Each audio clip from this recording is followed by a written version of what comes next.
Hi. We're talking to Ms. CGreenlee and Mr. Daniel Brown, both members of an organization concerned with the homeless population in Nashville. And of course, Mr. Brown, let us see if we can pick up with you during the second segment by having you to look at a typical day, for example, because I'm sure that many members of our audience have absolutely no idea about what it means to wake up in the morning and go from the morning and when you get up until you lay down at night being homeless. And I think you've had experiences in at least 3 cities. And talk about it from that perspective. If you're staying at the Mission, you get up at 5 o'clock in the morning. Okay. From there, you eat something similar to breakfast. And you go from there to the campus. And when you go to the campus, then they might have something for you to do in the campus, and you mess around there for a while. And after that, you're looking forward to lunch. So you plan your whole day around eating. Where you gonna eat it?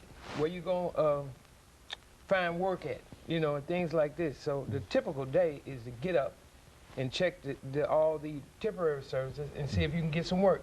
You can't get some work, then you come back over there for lunch. Then you go to lunch, and then you might check back with the temporary service, see if they have anything.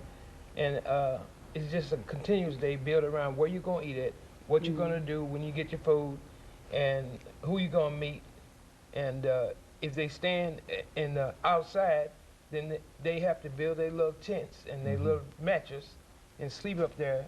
And they wonder if Metro gonna come and mess with them and bother them and tear their tents down or whatever. But it's a really, really rigorous day. And it's composed of surviving, constantly surviving. And you have to really plan your day around where you can eat. Be close to the food, close to what you can do that day. If you get some work out, then maybe you can buy you an outfit or buy you something that you need. And a lot of them just deal in drugs because they're so downtrodden. And the only thing that when they get paid, they can afford is a beer or something, some piece of drug or whatever. And they do that, and they're too tired to go to work the next day. So it's kind of like a hard trying. It's about survival. We didn't ask for survival, but it fell on us. We didn't, you know, one day you wake up and you can't afford to stay in your house anymore. Or you come from another place and you want to know where, first thing you need to know is where the Mission is. Because people don't want you out in the street. People don't want you running around there. And then they like to panhandle. I don't panhandle myself because I ain't got the nerve. But but that's what they do. They panhandle for their money, any kind of way that they can get money. Okay. And so it's Ms. Greenlee, it's a very, very difficult kind of situation, different kind of life. Is that what we're saying? Yes, it's very different and difficult. You know, like he was stating, if you live under the bridge like I did, I didn't have the pleasure to make it to the Mission. But you living under the bridge, you know, especially as females out here homeless, you know, you worrying about your personal hygiene, where you gonna brush your teeth, where you gonna take care of your personal feminine care products at. And people look at you so rude and so cold and so stone-faced that they forgot they call themselves Christians, but they never once rushed out and say, can I help you, my child? And when you get a devastating moment as if the whole world have turned against you, you have no hope. And people keep talking about drugs and alcohol. They need to understand that some of these people went to drugs and alcohol because they were so depressed and so stressed out because the world turned their back on them.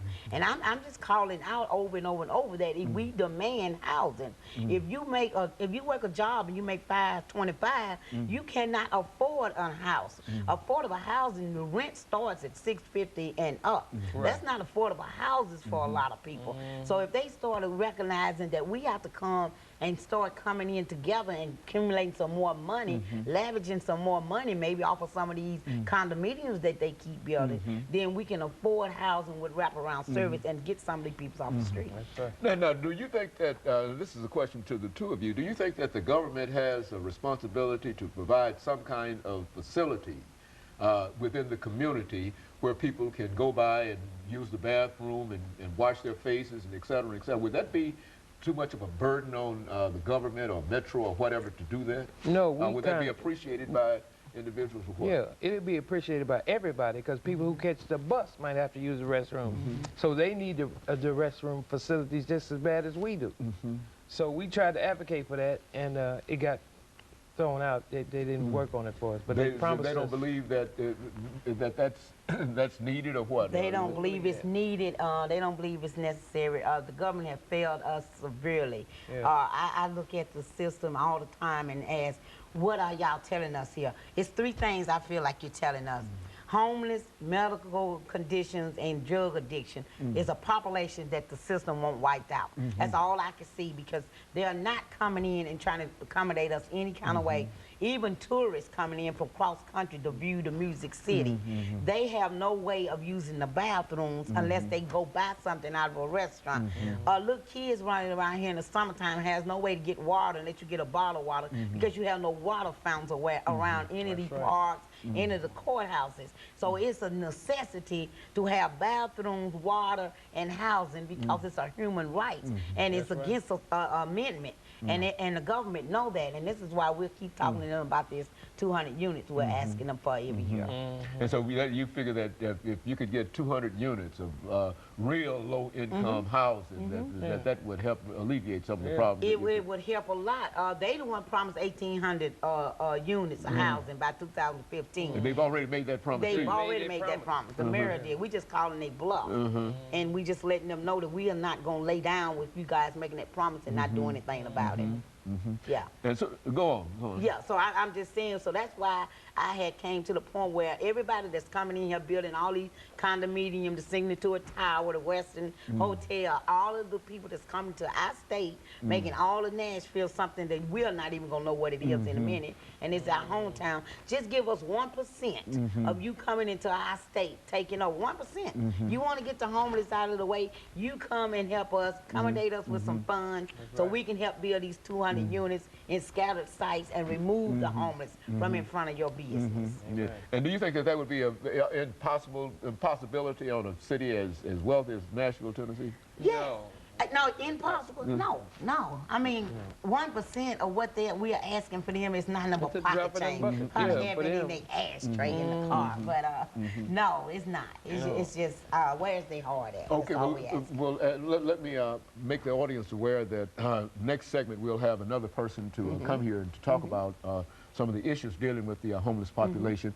And let me now, Ms. Greenlee, thank you and Daniel for coming by and just giving us an excellent insight into this whole issue of the homeless population, because I think, as we've said on many occasions, that the homeless population is really an invisible kind of population. We see them, we don't when we wish to, and we don't see them when we wish not to. And of course, we'll be back with you following this short commercial break. Okay, thank you.